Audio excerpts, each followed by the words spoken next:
The story of our past is a grand tapestry, woven together from the fragments of shattered empires, the dust of forgotten cities, and the silent testimony of stone. It is a story we are told in hushed museum halls and within the leather-bound covers of history books, a familiar linear progression from primitive hunter-gatherers to the architects of the modern world. We are taught that the path of civilization was a long, arduous, but unbroken climb from the darkness of ignorance into the light of knowledge. Each discovery has its place, each ruin is neatly catalogued, and every artifact is assigned a chapter in this great, overarching narrative. It is a comforting story, orderly, understood, and complete. But what if it isn't? What if the timeline we have so carefully constructed is profoundly flawed? What if the greatest archaeological discoveries of all time are not the ones celebrated on television specials or displayed behind velvet ropes? What if they are the ones that are never spoken of, the ones that remain buried not by sand and earth, but by dogma and a quiet, persistent refusal to see? These are the echoes of a forbidden world. Whispers from the fringes of academia speak of impossible artifacts, of ruins so ancient they defy their own geology, of a human story far grander, far more ancient, and infinitely more mysterious than the official narrative allows. This is a journey into that uncomfortable space between what we are told and what the evidence itself seems to scream. We will investigate the ruins that don't fit, the discoveries that challenge the bedrock of our understanding, and the sites that seem to be deliberately kept from public view. This exploration is not about fantasy or fiction. It is about asking a bold question. Is there a chapter of our history that has been misplaced? A forgotten episode of a technologically advanced and widespread civilization that rose and fell in the mists of antediluvian time, leaving behind only the most enigmatic and bewildering clues? Clues that, if ever truly acknowledged, would force us to rethink everything we know about the human story. We are about to step beyond the boundaries of accepted history and venture into a world of shadows, secrets, and stone.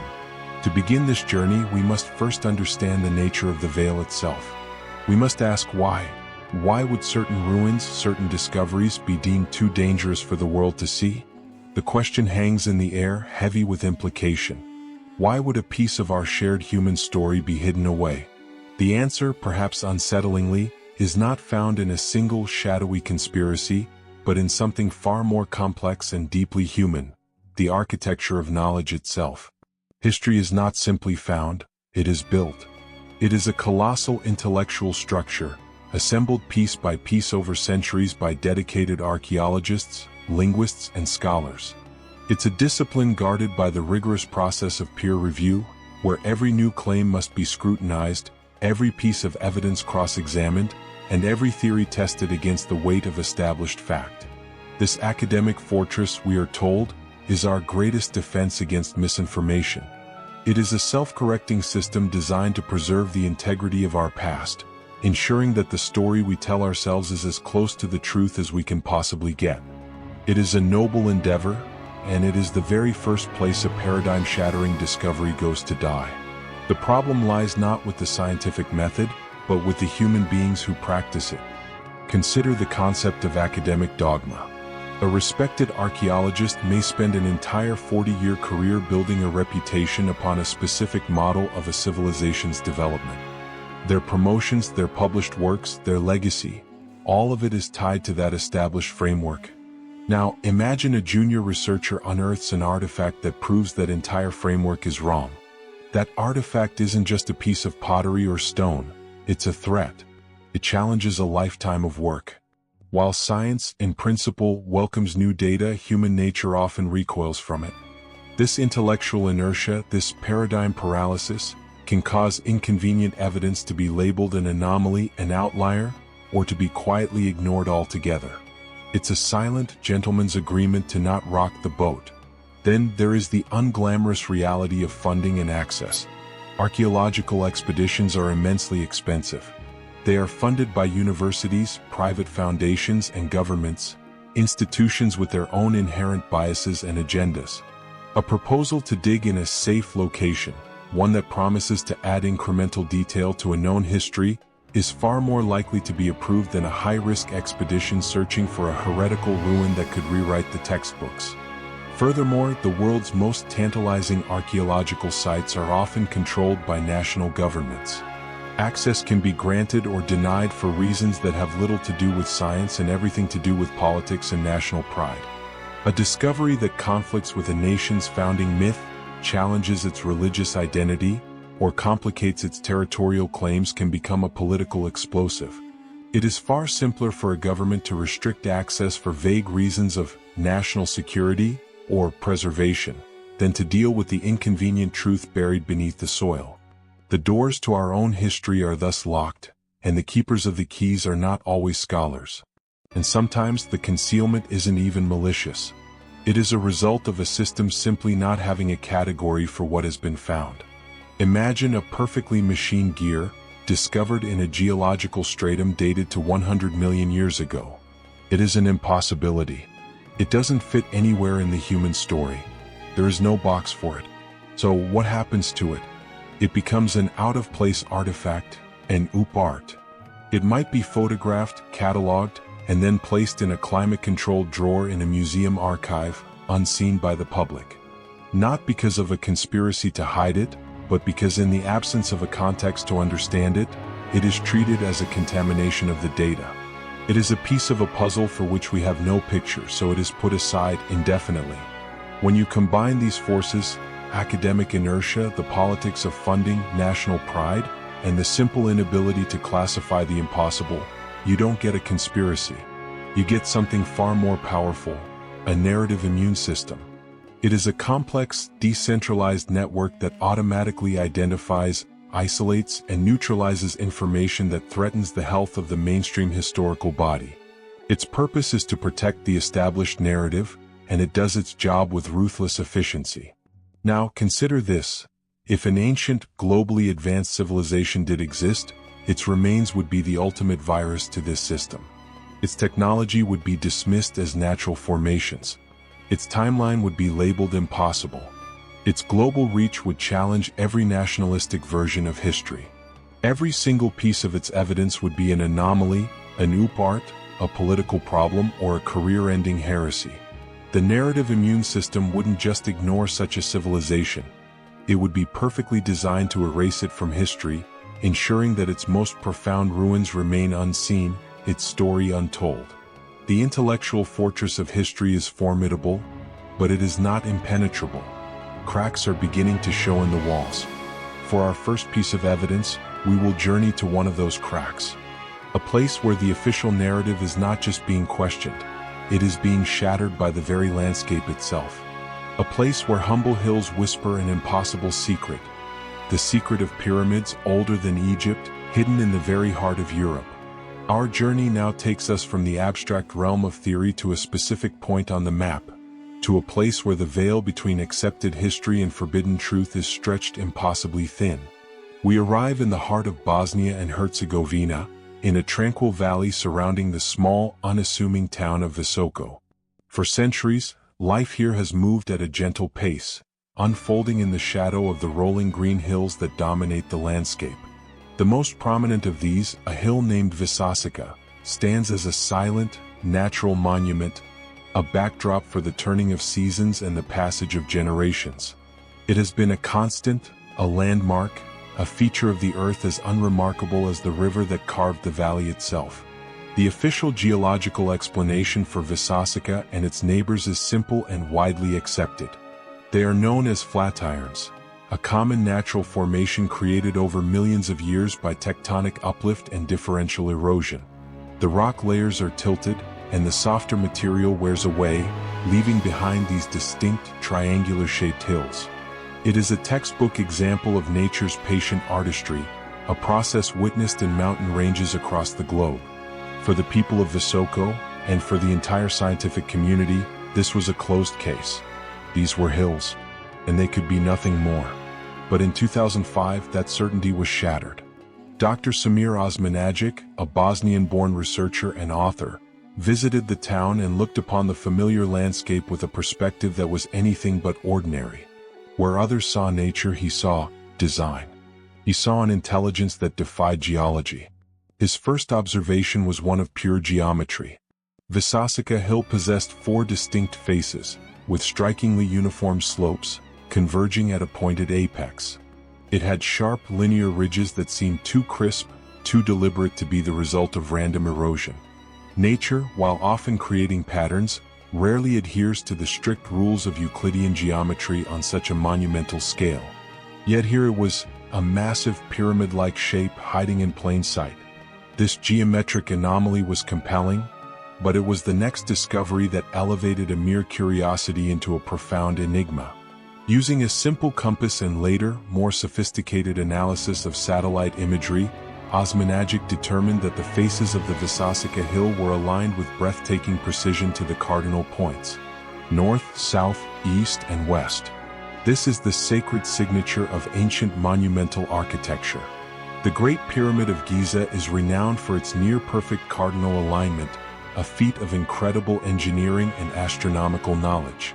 To find this same signature in a natural hill in Bosnia would be a coincidence of such astronomical improbability as to be functionally impossible.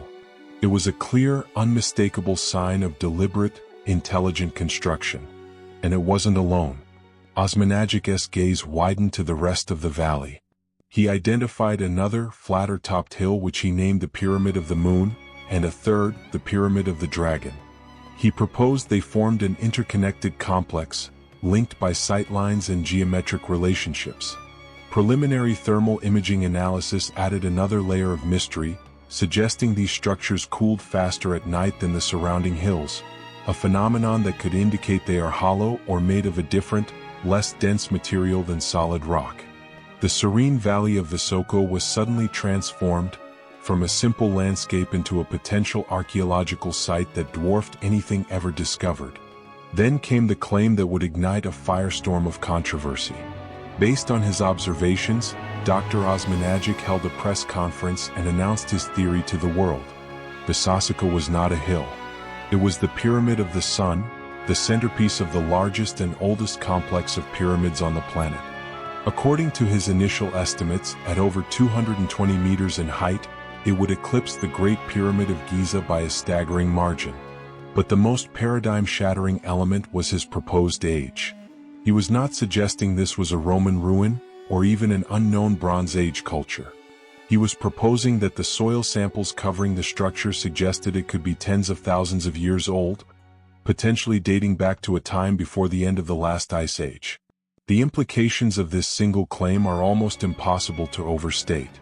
If true, it would mean that while mainstream history was teaching us that our European ancestors were primitive hunter-gatherers, huddled in caves and chipping away at stone tools, a sophisticated civilization was present in Bosnia with the knowledge, resources, and social organization to undertake a construction project on a scale that would challenge even modern engineers. It would prove the existence of a major, lost civilization from a period of history we thought we knew. It would not just add a chapter to our history books, it would demand that the entire library of ancient history be torn down and rebuilt from the foundation. As expected, the international archaeological establishment reacted with swift and almost universal condemnation. The claims were dismissed out of hand as pseudoscience, a nationalistic fantasy. Geologists reiterated their conviction that these were nothing more than natural flatirons. But a perfect shape, a cardinal alignment, and a bold claim are not enough. The ultimate proof must lie beneath the surface, beneath the thousands of years of soil and vegetation, and beneath the towering walls of academic skepticism. So what happens when you begin to dig? What secrets are waiting in the heart of the stone itself? To dig is to ask a question of the earth itself. And in the valley of Visoko, armed with little more than shovels, pickaxes, and a revolutionary conviction, an international team of volunteers and researchers began to pose that question directly to the Pyramid of the Sun.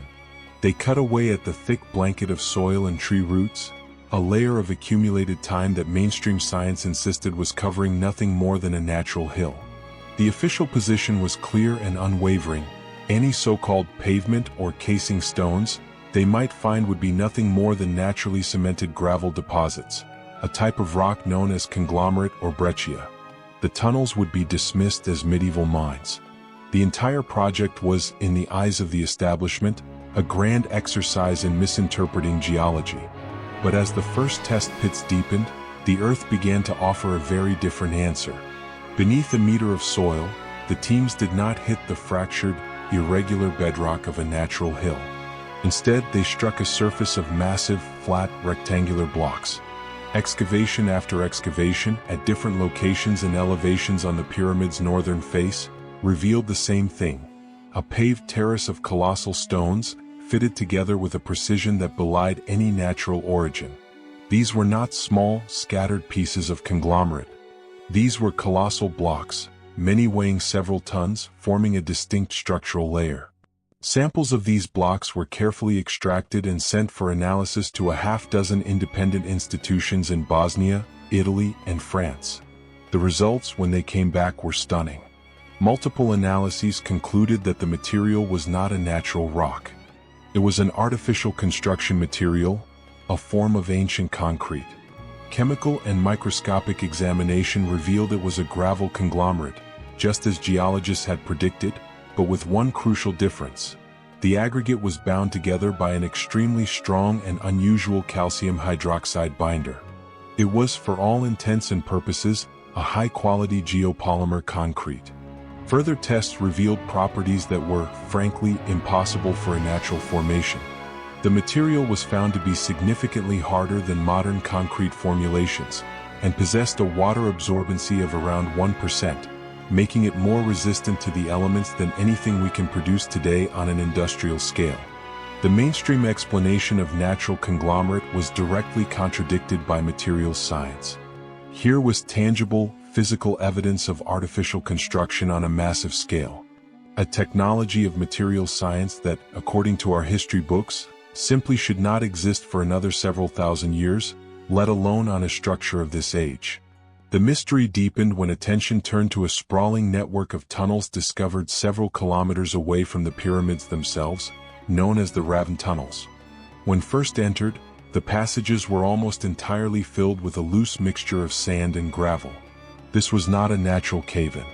The fill material was clearly distinct from the ceiling and walls, suggesting it had been deliberately placed there. For years, a dedicated team has been painstakingly clearing this fill material, revealing a vast, intersecting labyrinth of passages, chambers, and junctions. The immediate assumption from skeptics was that this was a remnant of a Roman or medieval mining operation. But the tunnels of Raven defy this simple explanation. No evidence of mining, no veins of or no tool marks associated with extraction, no historical records has ever been found. Instead, strange artifacts have been discovered. The team has unearthed large, ceramic sculptures, dubbed megaliths, placed at critical junctions within the tunnels. The largest of these, the K2 megalith, is a multi-ton ceramic block inscribed with what appear to be symbols, a potential form of proto-writing that remains undeciphered. Even more bizarre is the atmosphere within the cleared sections. Scientific measurements have consistently recorded an unusually high concentration of beneficial negative ions, reaching levels often found only near massive waterfalls or after thunderstorms, levels known to have a positive effect on human health. Furthermore, the air is remarkably clean, with no harmful radiation or geopathic stress, and a constant, pleasant temperature.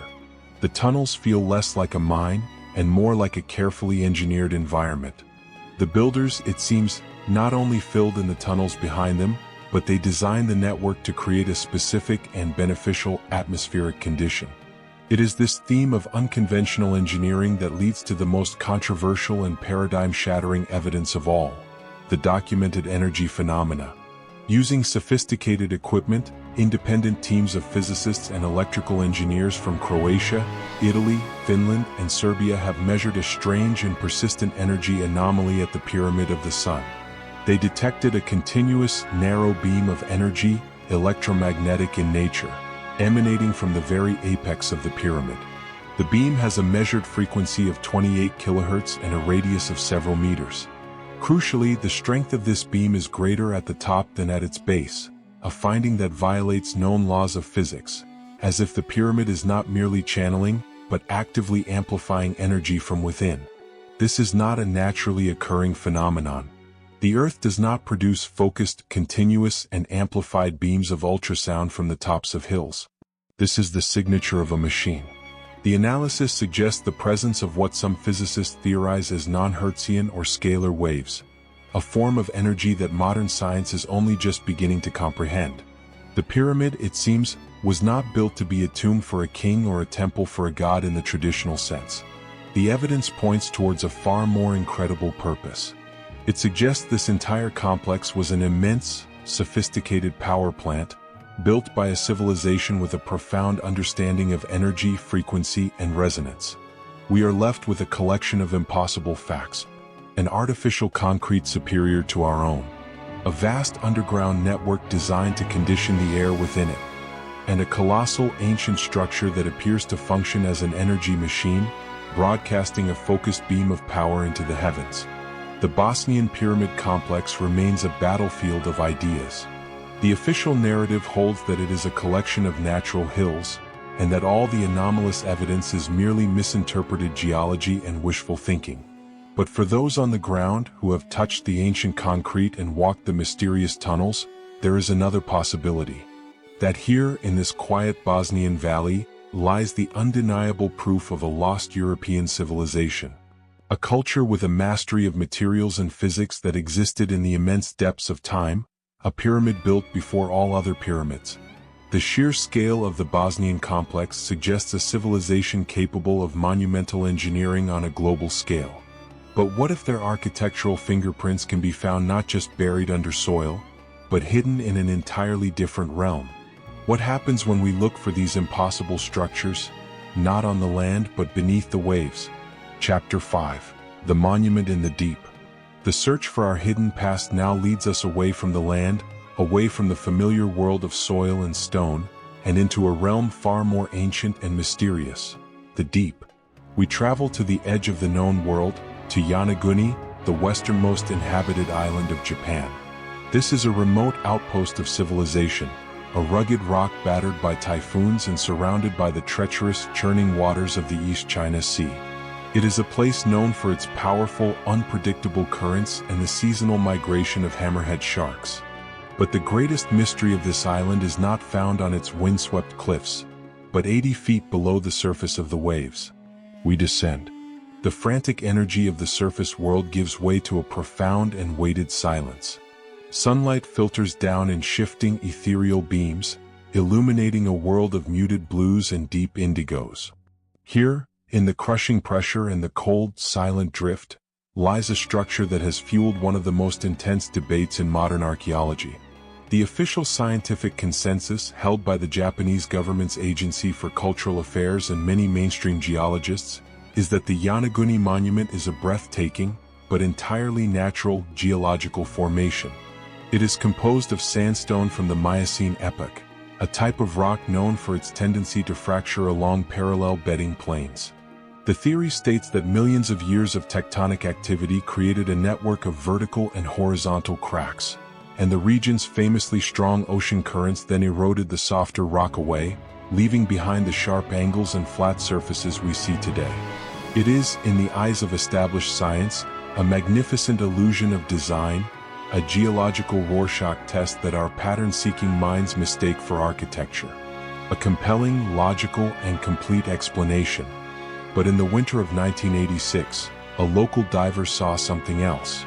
Kihachiro Aratake, a director of the Yonaguni-cho Tourism Association, was scouting the area for new dive spots to observe hammerhead sharks when he stumbled upon a site that defied all geological explanation. What he saw, emerging from the deep blue haze, was not a random collection of rocks. It was a singular, monolithic structure of staggering scale and impossible geometry. He had found a monument. Sprawling over an area more than 500 feet long and 150 feet wide, the structure seems to rise from the seabed in a series of colossal, tiered platforms. The most prominent feature is a vast, flat terrace at its top, often called the stage, bordered by what appear to be enormous 90-degree steps. These steps are immense, some rising several meters in height, yet they exhibit a consistency and parallelism that seems to mock the chaotic forces of natural erosion. Descending from the main terrace is what can only be described as a grand staircase, a feature so architecturally perfect that it seems utterly alien in this underwater world. The closer one looks, the more the illusion of nature begins to crumble. Divers have identified features that seem to have clear architectural purposes. There is a section that resembles a loop road, a pathway that encircles a portion of the monument. There are formations that look like twin pillars, standing side by side as if they once framed an entrance. There are deep, straight channels that have been interpreted as drainage systems, and a triangular depression that has been dubbed the turtle due to its uncanny resemblance to a carving. Unlike the pyramids of Egypt, this was not a structure built from individual blocks. It appeared to be a single massive piece of bedrock that had been carved, shaped, and terraformed, a work of megalithic sculpture on an unbelievable scale. This discovery soon attracted the attention of Dr. Masaaki Kimura, a respected marine geologist from Japan's University of the Ryukyus. Initially skeptical, Kimura has since spent over 2 decades and hundreds of dives meticulously mapping and studying the monument. His conclusion is as bold as it is transformative. The Yonaguni monument is not natural. He believes it is a man-made or at the very least a man-modified structure. Kimura's theory paints a breathtaking picture of a forgotten epoch. He proposes that this structure once stood on dry land, a coastal acropolis, a temple, or perhaps a city of a now vanished people. This was a time at the end of the last ice age, some 10,000 to 12,000 years ago, when global sea levels were as much as 130 feet lower than they are today. As the great ice sheets of the Pleistocene melted, the oceans rose with catastrophic speed, swallowing coastlines and entire landmasses across the planet. Yonaguni, according to this theory, was one of its victims, a silent, stone testament to a world lost beneath the flood. If this hypothesis is correct, the implications are profound. A 10,000-year-old man-made structure of this complexity would predate the oldest known civilizations of Egypt, Mesopotamia, and the Indus Valley by 5 millennia. It would mean that a sophisticated, monument-building culture existed in Asia deep within the Ice Age, a time when our history books tell us that humans were living in simple hunter-gatherer societies. It would lend tantalizing credence to the age-old legends, common across the Pacific, of a lost motherland, a sunken continent, the fabled land of Mu. And so, the monument sits in the deep, a silent enigma at the center of a fierce debate. Geologists see the predictable handiwork of tectonic forces and erosion. Others see the unmistakable fingerprints of intelligent design. The grand scale of Yonaguni is staggering, but the truth of its origin may lie in the smallest details. Nature can create straight lines and right angles, but can it carve with symmetry and purpose? To answer that, we must descend once more and look closer at the marks on the stone, and the fierce debate they have ignited between those who see a god of the sea and those who see the hand of man. Chapter 6. Carved by gods or a god of the sea. The line between a miracle of nature and a work of human hands can be almost impossibly fine. In the deep, off the coast of Yonaguni, that line has been blurred into oblivion, creating a battleground of interpretation where every surface, every angle, and every shadow is a piece of contested evidence. The central question is one of intent. Did the relentless, mindless forces of the ocean carve this wonder, a god of the sea shaping the earth? Or are we looking at the faded blueprint of a forgotten intelligence, a structure carved by gods, or the godlike hands of an ancient, lost humanity?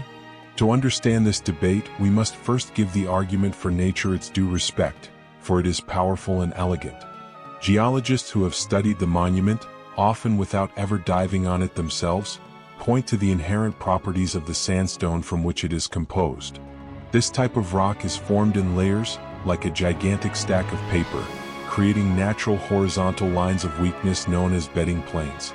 Over eons, tectonic stress has created a grid of vertical fractures or joints that run perpendicular to these planes.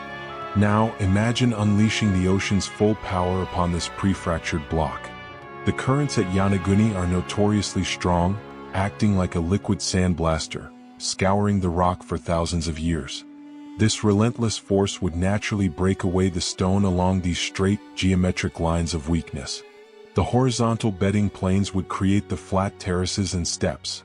The vertical joints would form the sharp 90-degree corners and straight walls. According to this view, the Yonaguni Monument is a geological inevitability, a perfect storm of the right kind of rock and the right kind of erosion. It is a compelling theory, one that satisfies the known laws of nature and requires no radical rewriting of human history. And yet, for those who have spent hundreds of hours drifting through its silent canyons and across its vast terraces, this explanation feels profoundly incomplete. It is an argument made from a distance that seems to dissolve when confronted with the evidence up close. Proponents of the artificial origin theory, led by figures like Dr. Kimura and author Graham Hancock, present a forensic case that points directly to the hand of man. Their first piece of evidence is the presence of what they identify as tool marks. On several locations across the monument, there are distinct depressions and channels that bear the hallmarks of being carved. Close-up image of alleged tool marks on Yonaguni rock. They point to features like a series of scooped-out holes in a straight line, consistent with a technique where wedges were driven into the rock to split it. These are not the random, pitted markings of erosion. They appear to be scars left by purposeful work, the faint fingerprints of an ancient quarryman. Then there are the features that defy simple erosion entirely. While massive currents can explain large, straight terraces, they struggle to account for the finer, more complex details. Divers have documented two perfectly round holes side by side on one of the terraces that look for all the world like post holes, designed to hold wooden pillars. They have photographed a distinct, freestanding archway and a feature known as the turtle stone, which bears a mark precisely where an eye should be, a detail that suggests deliberate artistry, not accidental abrasion. These small, almost sculptural details are difficult to reconcile with the broad, powerful forces of natural erosion. Perhaps the most powerful logical argument against the natural origin theory is the curious case of the missing debris. If the monument's shape is the result of millions of tons of sandstone being scoured away by the ocean, where did all that rock go? The base of the monument and the surrounding seabed should be littered with a massive talus slope, a vast pile of the rubble, broken blocks, and sediment that was carved away. Yet the area is remarkably clean. The channels and terraces are swept clear of debris. This suggests that the stone was not eroded away into nothingness, but was intentionally quarried and removed from the site. This observation transforms the monument's identity from a passive victim of erosion to an active industrial site. The case for artificiality, then, is not based on a single piece of evidence, but on the staggering improbability of all this evidence occurring together. Nature can, on rare occasions, produce a straight line.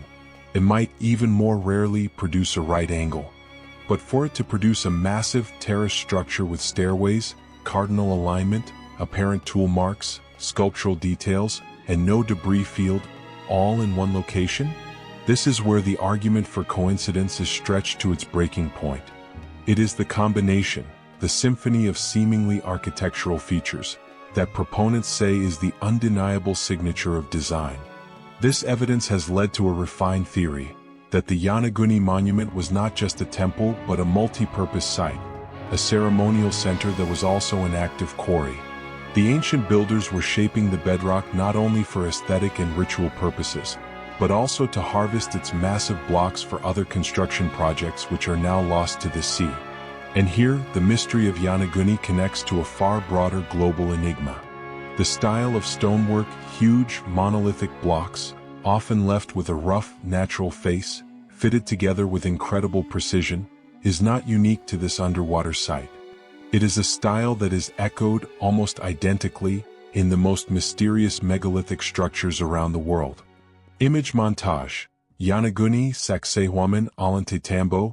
We see it in the foundations of Sacsayhuaman in Peru, in the ancient terraces of Ollantaytambo, and in other sites that conventional history struggles to explain. Is it possible that we are seeing a shared architectural fingerprint? A standardized technique of a seafaring, global civilization that existed in the deep past, whose builders left their calling card carved into the very bedrock of the planet. The arguments are locked in stone, and the ocean keeps its secrets well. The skeptics demand a smoking gun, a lost tool, a piece of pottery, an inscription that cannot be denied. The proponents argue that the 200,000-ton monument is the smoking gun. Without it, the debate remains in a state of suspense, a mystery as deep as the waters that conceal it. But what if the most damning evidence for this lost world isn't buried under water or soil at all? What if it's been hiding in plain sight, in the archives of our most respected libraries, drawn onto maps by ancient hands that charted a world that, according to our history, could not have existed? Chapter 7. Chambers beneath the Giza Plateau. Our search for the fingerprints of a lost world has taken us from the mountains of Europe to the depths of the Pacific. But all paths of inquiry into the remote past eventually lead here, to this single iconic point on the Earth's surface: Giza. There is no place on the planet more famous, more studied, or more synonymous with ancient mystery. The three Great Pyramids, watched over by the eternal gaze of the Great Sphinx, form a landscape that feels less like a ruin and more like a riddle written in stone.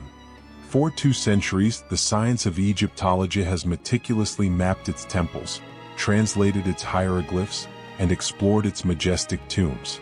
The official story of Giza is one of breathtaking but understandable human achievement.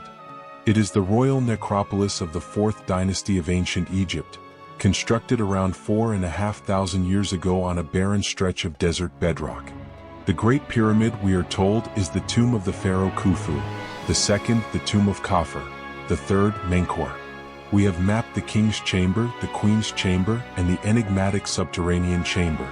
We have uncovered the workers' village, the bakeries, and the breweries that sustain the massive labor force.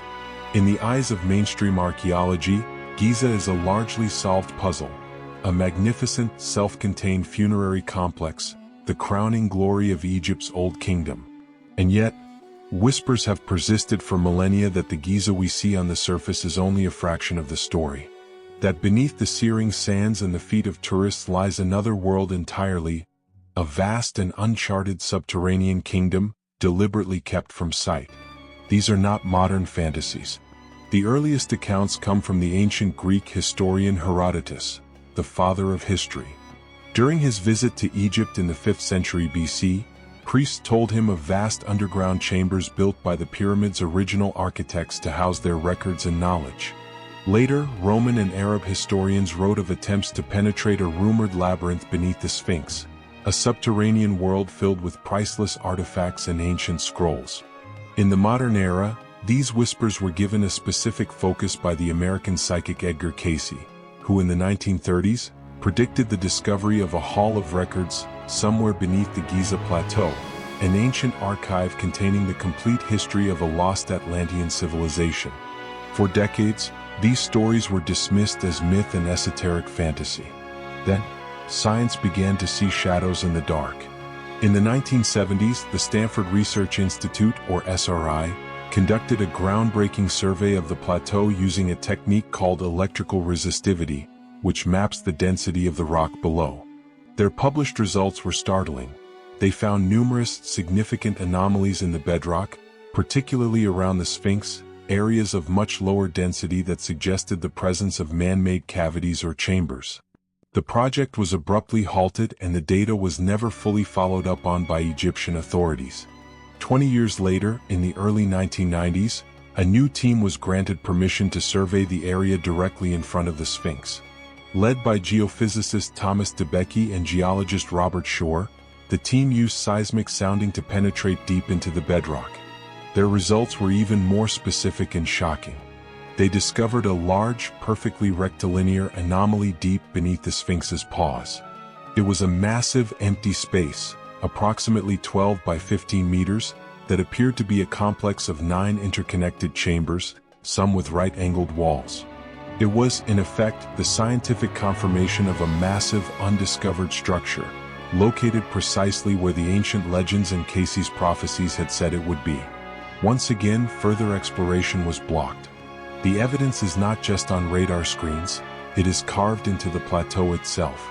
All over Giza, there are shafts and doorways that lead down into the bedrock, only to be sealed by concrete plugs or barred by locked iron gates. The most famous of these is the Osiris shaft, a deep, multi-leveled shaft that plunges more than 100 feet into the water table directly beneath the causeway of the second pyramid. In 1999, the former head of Egyptian antiquities, Zahi Hawass, famously opened a 20-ton sarcophagus found in a flooded chamber at its very bottom for a live television special.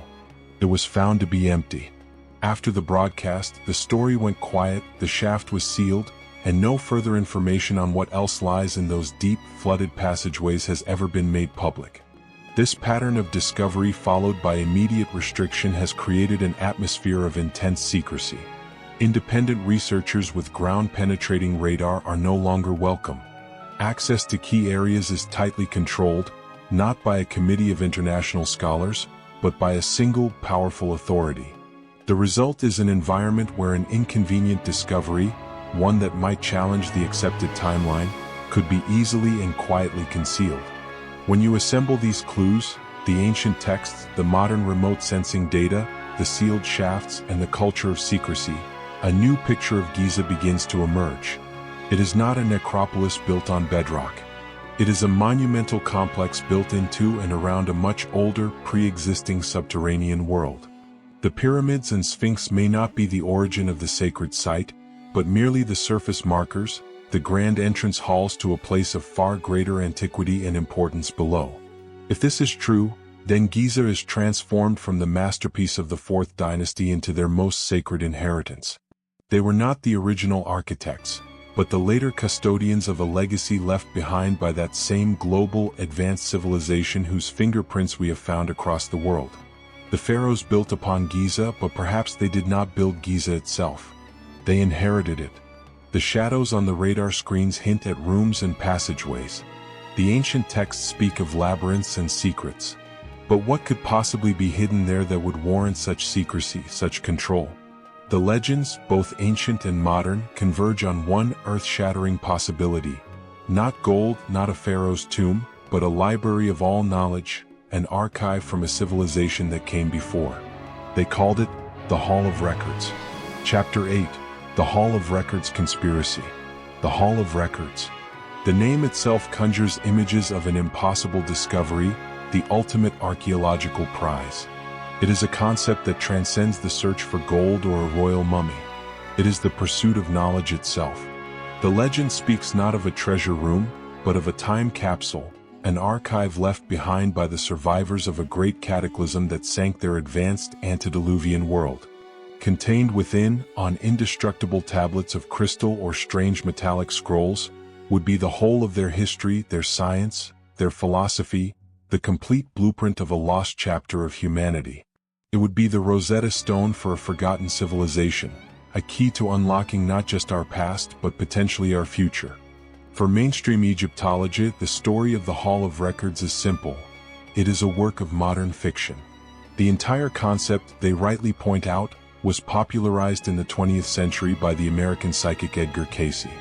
There are no ancient Egyptian papyri that speak of a Hall of Records by that name. There are no hieroglyphic inscriptions that describe an Atlantean archive beneath the Sphinx. Therefore, in the eyes of academia, the case is closed. The legend is a modern myth, a fantasy projected onto the silent stones of Giza by a culture yearning for a more magical past. It is pseudoscience, plain and simple. But to dismiss the entire tradition based on the prophecies of one man is to ignore the far deeper and older roots of this idea. Cayce may have given the legend its modern name, but he did not invent the concept. The ancient Egyptians themselves spoke of Zep Tepi, the first time, a golden age in the remote past, ruled by divine beings or gods who brought civilization to the Nile Valley.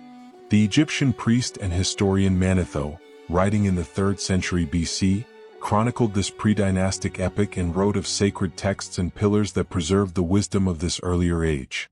The idea of a legacy of knowledge hidden away for a future generation is not a modern invention. It is an echo from the most ancient traditions of Egypt itself. The Hall of Records may simply be the modern name for this primordial archive. This belief was so strong that it spurred a scientifically grounded search. The Association for Research and Enlightenment, or ARE, the foundation created to study Cayce's readings, has spent decades and millions of dollars funding legitimate geophysical surveys at Giza. They were key partners in the SRI project in the 1970s and the Shore/Debeki survey in the 1990s. This was not a treasure hunt with dowsing rods. It was a serious investigation using the best remote sensing technology of the day. And the technology got a hit. The discovery of that 9-chambered complex beneath the Sphinx's paws seemed to be the stunning validation they had been searching for. A discovery that was then immediately cordoned off, its data classified and all further access denied. This brings us to the heart of the conspiracy. To understand why such a discovery might be concealed, one must understand the absolute and total control exerted over the Giza Plateau. For decades, the man who personified this control was Dr. Zahi Hawass, the former Minister of Antiquities. As the ultimate gatekeeper of Giza, he held the keys to the kingdom. He and the powerful institution he led decided who was allowed to dig, where they were allowed to dig, what equipment they could use, and, most importantly, which discoveries were announced to the public. Through powerful partnerships with major media outlets like National Geographic and the Discovery Channel, he was able to craft and maintain a singular, official narrative of Giza. A narrative that had no room for anomalous chambers or lost civilizations. A perfect case study in this pattern of information control is the incident of Gantenbrink's door. In 1993, a German robotics engineer named Rudolf Gantenbrink was commissioned to explore a narrow, mysterious shaft in the Queen's Chamber of the Great Pyramid. His small robot, named Upuaut 2, crawled up the 8x8-inch shaft for nearly 200 feet before its camera revealed something astounding. The shaft was blocked by a sealed limestone door, complete with 2 elegant copper handles. It was a discovery of immense importance. A sealed door in the Great Pyramid, unseen for 4,500 years. Gantenbrink, an independent engineer, had made one of the most exciting finds of the century. The reaction from the Egyptian authorities was not celebration, but censure. They immediately took control of the project, publicly downplaying the discovery's significance. Gantenbrink's access to the pyramid was revoked, and he was effectively excommunicated from the Giza establishment. For nearly a decade, the existence of the door was officially ignored. It was a clear message to all researchers: independent discovery would not be tolerated. Giza's secrets belonged to the state, and they would be revealed or concealed on their terms alone. When we see this pattern, the dismissal of anomalous data, the denial of access, the immediate seizure of independent discoveries, we must ask what is being protected. The official explanation is that they are protecting Egypt's heritage from the sensationalism of pseudo-archaeology. But the alternative theory is that they are not protecting the past but the present. They are protecting the world's current historical, political, and religious paradigms from a truth they know is buried beneath the sand. A discovery like the Hall of Records would be the ultimate paradigm bomb. It would prove the existence of a sophisticated global civilization in deep antiquity, forcing a complete re-evaluation of every history book on the planet. The destabilizing effect of such a revelation would be immeasurable. The motivation to contain it, to place it under a form of archaeological quarantine, would be immense. The conspiracy, then, is not necessarily one of active, malicious suppression, but of fearful, bureaucratic containment. The authorities may not know exactly what is in those chambers, but they know it is something that would change the world. And they have decided that the world is not ready. The secrets of Giza may remain locked behind iron gates and bureaucratic walls for the foreseeable future. But what if the builders of that ancient world left their knowledge in more than one place? What if, while burying their history in stone chambers, they also encoded it into the most precise and astonishing maps ever created? Maps of a world that science insists no human eye could possibly have seen. Chapter 9. A Map to a Forgotten World. The search for a lost civilization is a search for its legacy. While some secrets may be locked in subterranean chambers, others may have been hidden in plain sight, drawn on parchment and passed down through the ages. We now turn our attention to the science of cartography, and to a collection of maps so accurate and so anomalous, they threaten to tear our current model of history apart. Our story begins in 1929, in the opulent Topkapi Palace in Istanbul. While cataloging the library's collection, a scholar made a remarkable discovery. Rolled up on a dusty shelf was a beautiful and highly detailed map, drawn on gazelle skin, dated to the year 1513. It was signed by an admiral of the Ottoman fleet, a cartographer and naval hero named Piri Reis. The map was a masterpiece of Renaissance cartography. It depicted the coasts of Western Europe, North Africa, and the newly discovered eastern coast of Brazil with astonishing accuracy for its time. For decades, the map was regarded as just that, a historical treasure, a brilliant but understandable product of its era. Mainstream historians explain that Piri Reis, a well-connected and learned admiral, would have had access to the latest Spanish and Portuguese charts, including perhaps even maps used by Christopher Columbus himself. The map's most puzzling feature, a long southern landmass extending eastward from South America, is officially explained as a simple cartographical error. The theory is that Piri Reis ran out of space on the parchment and was forced to distort and bend the coastline of Patagonia and Tierra del Fuego to make it fit. Any resemblance this distorted coastline has to any other continent is, according to this view, purely coincidental. But in the 1960s, a professor of history named Charles Hapgood decided to re-examine this error. He and his students at Keene State College embarked on a years-long project to study the map's mathematical properties. What they discovered was nothing short of impossible. Hapgood proposed that the map was not a simple flat projection, but was drawn using a sophisticated form of spherical trigonometry, a type of projection that would not be reinvented until the modern era of aerial and satellite mapping. When his team accounted for this complex projection, the southern landmass suddenly transformed. It was not a distorted drawing of South America. It was a near-perfect depiction of the coastline of Queen Maud Land, Antarctica. But it was Antarctica as no one in the 16th century, or anyone in recorded history, had ever seen it. It was the coast of Antarctica without its ice cap. The map showed the subglacial landmass, the actual shape of the continent buried today beneath miles of ice. This was a coastline that modern science only managed to map in 1958, using seismic echo-sounding technology. Yet here it was, drawn with chilling precision on a map from 1513. How could this be possible? The answer, it turned out, was written on the map itself. In his own annotations, Piri Reis makes a crucial admission. He states that he was not the original creator of the map's data. He was a compiler. He explains that he used over 20 source maps, which he called Mappa Mundi, some of which he had captured from Spanish explorers, and others which he said dated back to the time of Alexander the Great, and even before. Piri Reis was, in his own words, preserving the fragments of a much older and more complete body of knowledge. If this were the only such map, it could perhaps be dismissed as a singular, inexplicable anomaly. But it is not alone. In 1531, the French cartographer Orontius Phineas published a world map that is, in some ways, even more shocking. His map shows the entire continent of Antarctica, centered on the South Pole, free of any ice. It depicts detailed mountain ranges and river valleys flowing to the sea, features that modern subglacial surveys are only now confirming exist, buried beneath the ice. Even Gerardus Mercator, the celebrated father of modern cartography, included a detailed, ice-free Antarctica on his world map of 1569. It becomes clear that the great map makers of the Renaissance were not just charting the discoveries of their own time. They were referencing a library of ancient and impossibly accurate source documents. This leads to a staggering but logical conclusion, the one first proposed by Hapgood himself. The original source maps must have been drawn by a civilization with a profound knowledge of global geography.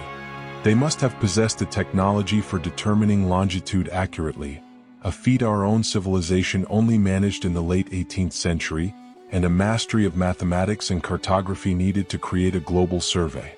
And most incredibly, they must have done it during a period when the coasts of Antarctica were navigable and free of ice. According to modern geology, the last time this was the case was thousands, if not tens of thousands, of years ago. The maps are another fingerprint. Just as the megalithic stonework of Yonaguni in Peru suggests a shared style of engineering, these maps suggest a shared body of scientific knowledge. They are evidence of a global, seafaring culture that flourished in a lost epoch. A culture that saw and charted the entire world, and whose complete world picture survived only in tattered, misunderstood fragments, passed down through generations until they were rediscovered by the admirals and scholars of the Renaissance. This evidence presents us with a profound chronological paradox. The maps seem to show a world that our geologists and historians insist could not have existed. How do we reconcile a 16th century map that accurately charts a coastline that has supposedly been buried under ice for millions of years? Does it imply a flaw in our understanding of geology? Or does it prove the existence of a civilization so ancient it has been completely erased from our memory? These ancient, impossible maps give us a ghostly image of what Antarctica may have looked like in a forgotten epoch. They are a message in a bottle, a faded photograph of a lost world. But what happens when our most advanced modern technology, our eyes in the sky, are turned towards that same continent today? What secrets are hiding right now beneath the ice? The ancient maps have given us a destination. The whispers of a lost history have given us a motive. Our search now brings us to the end of the world, to Antarctica. It is the coldest, driest, highest, and most remote continent on our planet.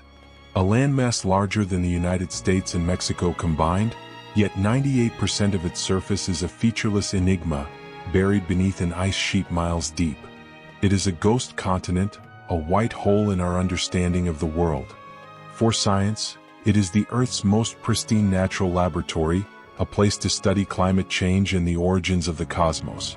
It is a continent, we are told, without a human history. The official view of subglacial Antarctica is that of a dynamic but entirely natural world. Beneath the ice lies a continent of extremes, just like any other. There are vast mountain ranges like the Gamburtsev Mountains, so immense they are often compared to the Alps. There are active volcanoes that vent steam into the frozen air, creating a network of subglacial caves and lakes. Any strange shapes or patterns seen in satellite imagery are officially dismissed as tricks of the light, wind-carved snow dunes called sastrugi, or the pixelated artifacts of low-resolution data. The internet is filled with images of so-called pyramids poking through the ice, but geologists are quick to identify these as nunataks, or pyramidal peaks, natural mountains carved into a pyramid-like shape by millennia of glacial erosion. It is a powerful and logical explanation. But while these surface features may indeed be natural, the true anomalies of Antarctica lie far deeper, detectable only by our most advanced technology. And they are challenging the official narrative in a profound way. Our investigation begins in a desolate region known as Wilkes Land.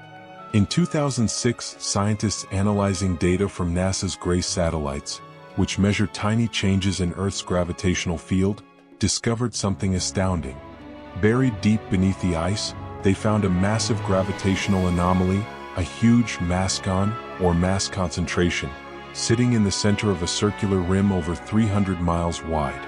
The official theory is that this is the scar of a colossal asteroid impact, perhaps the very impact that triggered the Permian-Triassic extinction event 250 million years ago, and that the gravitational anomaly is caused by a plume of denser mantle rock rising up beneath the crater.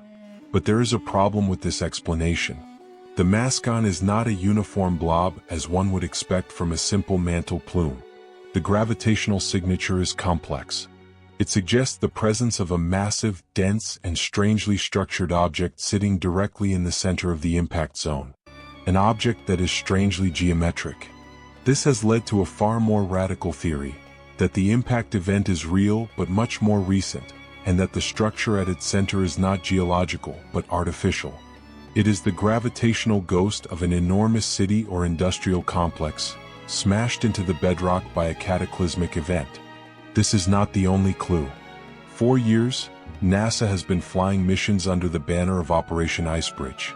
These are state-of-the-art aircraft, packed with the most sophisticated remote sensing technology ever developed. Ice-penetrating radar, laser altimeters, gravimeters, and magnetometers. Their purpose is to create the first high-resolution 3D map of Antarctica's subglacial topography. The official discoveries have been breathtaking. They have found the second-largest canyon on Earth and over 400 subglacial lakes. But researchers who have had access to the raw data report seeing other things that are not highlighted in the official NASA press releases. They speak of seeing long, straight lines, perfect right angles, and vast rectilinear patterns buried beneath the ice, features that are hallmarks of intelligent design, not geology. These tantalizing clues, seen in the terabytes of data, suggest that the ghost in Wilkes Land may not be alone. This leads us to the final and perhaps most disturbing anomaly, the intense secrecy and military presence on the continent. Antarctica is supposedly governed by a treaty dedicating it to peaceful scientific research. Yet it is a continent that is effectively locked down. Access for independent journalists and researchers is nearly impossible. All activity is channeled through national governments, many of which maintain a significant military logistics presence. High-security bases exist.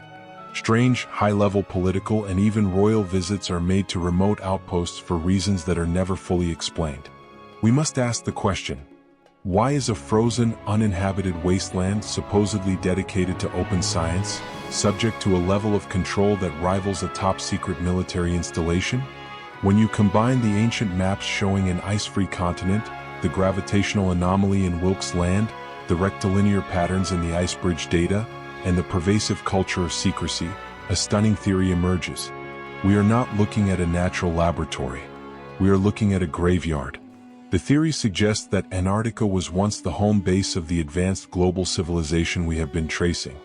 It was the seat of their power, their Atlantis, a temperate continent teeming with life. Then, a cataclysm occurred, perhaps the very impact that created the Wilkes Land crater. The event triggered a catastrophic pole shift or climate collapse, flash freezing the continent and its inhabitants, burying their cities and monuments under miles of ice in a geological instant. What our satellites are now detecting are not geological quirks, but the ruins of that world, perfectly preserved in the deepest freeze on Earth. The ice conceals the secrets of their world on a continental scale, a civilization frozen at the moment of its death. The evidence from our most advanced technology points to something incredible, but it remains tantalizingly out of reach. We can see its shadow with gravity sensors and its outline with radar, but we cannot touch it. But what of the people themselves? What if the inhabitants of this lost world were not like us? Our search now takes us from the coldest place on Earth to the heartland of America, to a forgotten history of anomalous skeletons, and a conspiracy to erase a race of giants from our past. Chapter 11.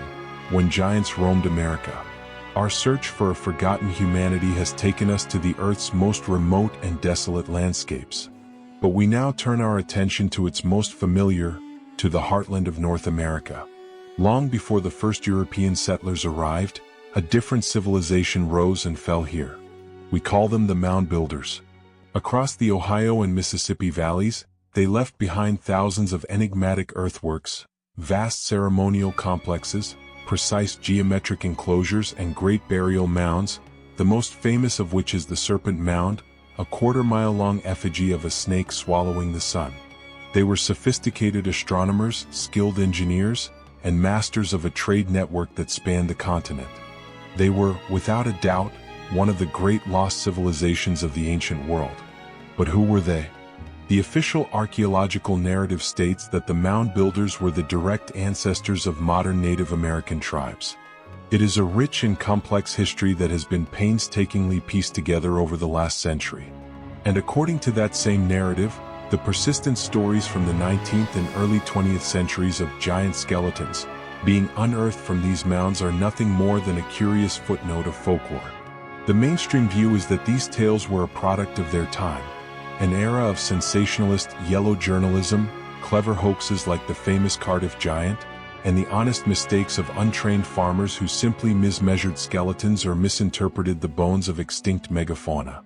Any genuinely large human skeletons, the argument goes, were simply tall individuals, perhaps suffering from gigantism, not members of a distinct race.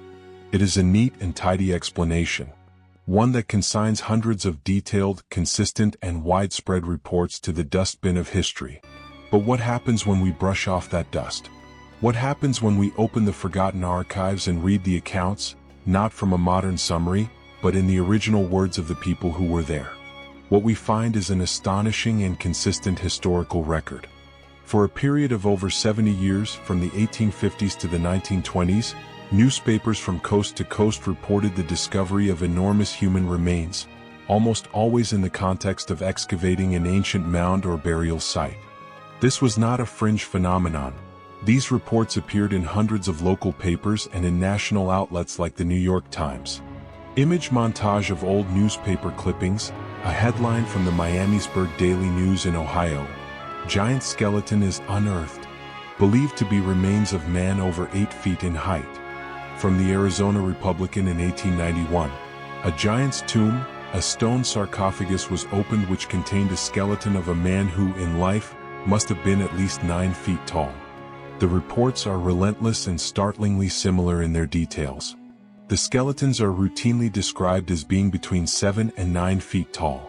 They are often noted for having unusually thick skulls, massive jawbones, and in some cases, a double row of teeth. They are frequently found buried with artifacts of a high culture. Intricate copper armor, pearl jewelry, and masterfully crafted stone tablets. This was not just journalistic sensationalism. These discoveries were documented in official town and county histories. Even Abraham Lincoln, in a speech he gave at Niagara Falls in 1848, referenced the mounds and the extinct race of giants, whose bones fill the mounds of America. This was, for a time, common knowledge.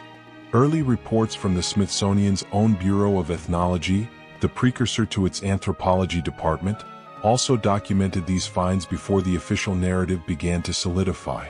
The evidence points to one inescapable conclusion. The pioneers, farmers, and early scientists of America were routinely discovering the remains of a people who were anatomically different and dramatically larger than any population living today. This leads to a theory that, while radical to us, would have seemed obvious to our ancestors. That the newspaper reports were not hoaxes or mistakes. They were the truth. The theory proposes that North America in the remote past was inhabited by a genetically distinct race of giant hominids. These were not isolated cases of pituitary gigantism. This was a robust and widespread population. They were the original mound builders, the master architects of the great earthworks, a ruling class, or perhaps the entirety of a civilization that has been utterly erased from official history. And here, the story of the American giants connects to a far deeper, global mystery. The belief in a primordial race of giants is not unique to America. It is one of humanity's most ancient and universal traditions. The Bible speaks of the Nephilim, the giants in the earth in those days. Greek mythology tells of the Titans. The Norse had their frost giants, the Hindus their Daityas. Is it possible that these are not myths, but the fragmented cultural memories of a real worldwide phenomenon? Could the giants of ancient America have been a branch of this same forgotten lineage, a ruling caste of that lost global civilization whose ruins we have traced from Giza to Antarctica? This theory, however, leads to a profound and deeply unsettling question. If hundreds, perhaps thousands, of these giant skeletons were excavated, reported, and documented over a period of nearly a century, where are they? Evidence of this magnitude does not simply vanish. A single one of these skeletons, if put on display today, would be the most famous human fossil in the world. Their complete and total absence from every museum and university collection on the planet is perhaps the greatest mystery of all. The historical record is a trail of breadcrumbs leading to a shocking discovery. But this trail is shadowed by another, more sinister one, a trail of confiscation. To find out where the bones went, we must follow that trail, and it leads directly to the iron doors of the most powerful and respected scientific institution in the nation. If hundreds of giant skeletons were discovered across North America, where did they go? This is the unavoidable question at the heart of this mystery, and the answer may be the most unsettling revelation of our entire journey. To find it, we must turn our attention to the one institution that stands at the very center of this story, the Smithsonian. Located in Washington, D.C., the Smithsonian Institution is more than just a museum. It is a revered national treasure, the custodian of America's history, science, and culture. It is colloquially known as the nation's attic, a place of learning and discovery built on a foundation of scientific integrity. Its stated mission is the increase and diffusion of knowledge. For millions, it is the final authority on the American past, a source of unimpeachable truth. And according to that authority, the giant skeletons never existed. The Smithsonian's official position is that there was no cover-up because there was nothing to cover up. The thousands of historical reports are dismissed as a collection of hoaxes, misidentifications, and journalistic exaggerations from a pre-scientific era. The institution's role, they maintain, has always been to bring scientific rigor to the field of American archaeology, to debunk myths, and to establish the now accepted timeline of human history on the continent. In the eyes of the Smithsonian, the case of the giants is, and always has been, closed. But a closer look at the historical record reveals a disturbing and persistent pattern. As we comb through the archives of the 19th and early 20th centuries, we find the same sequence of events, repeated in dozens of locations. First, a discovery. A burial mound is opened by farmers or local antiquarians, revealing one or more skeletons of extraordinary size. Second, the local excitement attracts wider attention. And third, a crucial final sentence appears at the end of the report time and time again. Image montage of newspaper clippings highlighting the final sentences. The remains were packed and shipped to the Smithsonian Institution for further study. An agent from the Smithsonian has taken possession of the skeletons. Professor so-and-so of the Smithsonian arrived and removed the bones. And this is where the trail goes cold. The skeletons, after being acquired by the Smithsonian, are never seen or heard from again. To understand why this might have happened, we must look at the motive. During the early 20th century, the field of physical anthropology at the Smithsonian was dominated by one man, Alois Hrdlicka. As the curator from 1910 to 1941, Hrdlicka was a scientific titan, an autocratic and fiercely dogmatic figure who almost single-handedly shaped the institution's view of American prehistory. His core belief was that the first humans arrived in America recently across the Bering Strait, and that they were anatomically uniform ancestors of modern Native Americans. Any evidence that contradicted this narrow model, evidence of extreme human antiquity, or of a physically distinct race like giants, was a direct threat to his entire life's work and the scientific doctrine he was building. He had the institutional power and the intellectual motive to make any contradictory evidence disappear. Ironically, the most compelling proof that the Smithsonian was indeed finding these skeletons comes from their own records, before the narrative was fully sanitized. The Bureau of Ethnology's 12th annual report, published in 1894, details the work of Smithsonian archaeologist Colonel P.W. Norris in West Virginia. The report states, quote, "Near the center of the mound, 3 feet below the surface, was a vault 8 feet long and 3 feet wide. In the bottom of this, among the decayed fragments of a bark coffin, lay a skeleton 7 feet 6 inches in length, extended at full length. This is not a farmer's tale or a newspaper hoax. This is an official report from a Smithsonian field agent, published in their own annual journal, documenting a 7.5-foot skeleton found in a burial mound. Dozens of similar reports exist in the Bureau's early records, a ghostly archive of the very evidence the institution now denies ever existed. Faced with a growing collection of anomalous remains that directly contradicted their preferred theory, the institution and its directors were at a crossroads. They had 3 choices. They could admit their foundational model of American prehistory was wrong, shattering their scientific authority. They could attempt to create a new, far more complex theory to accommodate the giants, a risky and uncertain endeavor. Or they could choose a third path. They could use their prestige and authority to acquire the problematic evidence, and then, under the noble guise of curation and study, simply remove it from the board entirely. The theory, therefore, is not necessarily one of a sinister, backroom conspiracy, but of a systematic, institutional policy of narrative control. The Smithsonian, under the influence of dogmatic figures like Hrdlicka, became a filter. Its mission shifted from the pure diffusion of knowledge to the protection of a particular historical paradigm. It began confiscating and concealing the skeletal remains of the ancient American giants, not to hide a secret from the world, but to protect the world from a truth that would have shattered their own intellectual empire. This alleged cover-up represents the final and most aggressive mechanism of the narrative immune system we have been tracing throughout this journey. This system doesn't just ignore inconvenient evidence, like the pyramids of Bosnia. It doesn't just restrict access to it like the chambers of Giza. Here, in the case of the giants, the system actively sought out the evidence, acquired it, and then caused it to vanish from the historical record forever. It was the most direct and effective form of censorship, an act of intellectual erasure committed to protect a fragile and incomplete story of our past. From the hidden pyramids of Bosnia to the depths of the Pacific, from the sealed chambers of Giza to the frozen ruins of Antarctica, and now to the empty museum drawers of Washington, D.C., we have followed a trail of suppressed, ignored, and forbidden evidence. The pieces of this impossible puzzle are finally on the table.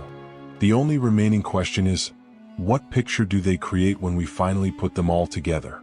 Chapter 13, The Forbidden Pattern. The picture they create, when all the forbidden pieces are assembled, is of a world that is not supposed to exist. It is a history that has been written out of our books, a chapter torn from our collective memory. We have spent this journey in the shadows, tracing the faint outlines of this forgotten world, and now, in the final light, we can see the stunning and coherent pattern that connects them all. We began in the heart of Europe and found not simple hills, but colossal ancient machines, pyramids that predate Egypt, seemingly designed to harness the subtle energies of the earth itself. We descended beneath the waves of the Pacific and witnessed a monolithic city, a silent testament to a coastline that existed before the great ice sheets melted and the oceans rose. We journeyed to Giza and learned that its true secret may not be in the chambers we know, but in a vast, subterranean world that lies beneath, a legacy inherited by the pharaohs from a far older and more mysterious predecessor. We saw this civilization's ghost captured on ancient maps, which charted the coastlines of a green and temperate Antarctica with a precision our own ancestors would not achieve for thousands of years.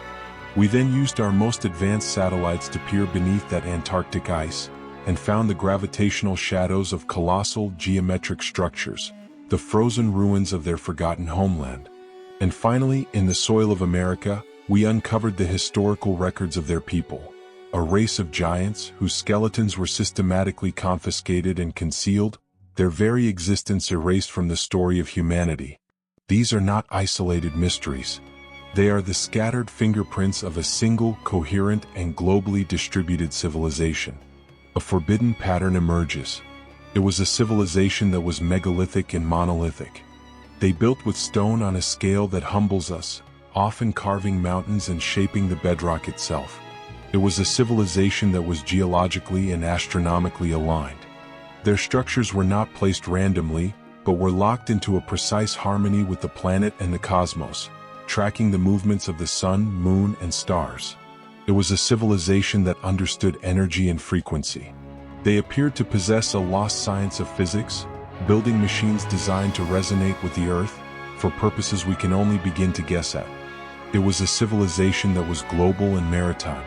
They were master seafarers who charted the entire planet from pole to pole, leaving their architectural signature on every continent.